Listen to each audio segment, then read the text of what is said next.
దేశవ్యాప్తంగా సార్వత్రిక ఎన్నికలు జరుగుతున్న వేళ సర్వే సంస్థలు హల్చల్ చేస్తున్నాయి.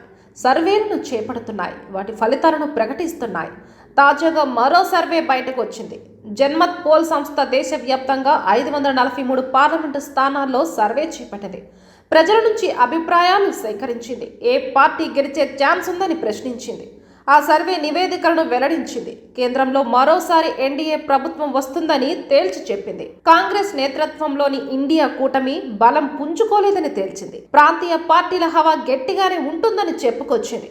జాతీయ స్థాయిలో 543 స్థానాలకు గాను భారతీయ జనతా పార్టీ 323 నుంచి 326 స్థానాల వరకు దక్కించుకునే ఛాన్స్ ఉందని జన్మత్ ప్రకటించింది. కాంగ్రెస్ పార్టీ 44 నుంచి 46 స్థానాలు మాత్రమే దక్కించుకోనుందని తేలింది. ఇక ప్రాంతీయ పార్టీలో పశ్చిమ బెంగాల్ తృణమూల్ కాంగ్రెస్ అత్యధిక స్థానాలను గెలుచుకోనుందని స్పష్టం చేసింది. ఆ పార్టీకి 21 నుంచి 23 లోక్సభ స్థానాలు వచ్చే అవకాశం ఉందని తేల్చింది. ఇక ఢిల్లీలో ఆమ్ ఆద్మీ పార్టీ 7 నుంచి 8 లోక్సభ స్థానాలు గెలిచే అవకాశాలున్నట్లు తేలింది.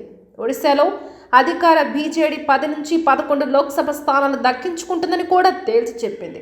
దేశవ్యాప్తంగా ఎన్డీఏ హవా స్పష్టంగా కనిపించగా ఏపీలో మాత్రం వెనకబడినట్లు ఈ సర్వే తెలిసింది. టీడీపీ, జనసేన, బీజేపీ కూటమికి కేవలం 5 నుంచి 7 లోక్సభ స్థానాలు వచ్చే అవకాశం ఉన్నట్లు స్పష్టం చేసింది. దీంతో ఏపీలో మరోసారి వైసీపీ అధికారంలోకి రావడం ఖాయమని ఈ సర్వే తేల్చింది.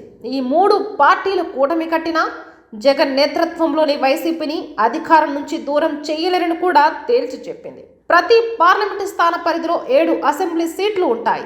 ఈ లెక్కన అధికార వైసీపీకి 105 వరకు స్థానాలు దక్కే అవకాశం ఉందని ఈ సర్వే ద్వారా తేలింది. అయితే గత కొద్ది నెలలుగా జన్మత్ సంస్థ వరుసగా సర్వేలను ప్రకటిస్తూ వస్తుంది. అయితే గతం కంటే వైసీపీకి లోక్సభ స్థానాలు తగ్గడం విశేషం. అయితే ఈ సర్వేను విపక్షాలు పెద్దగా పరిగణలోకి తీసుకోవడం లేదు. వైసీపీ శ్రేణులు మాత్రం వాస్తవానికి దగ్గరగా ఈ సర్వే ఉందని సమర్థిస్తున్నాయి. సోషల్ మీడియాలో ట్రోల్ చేస్తున్నాయి.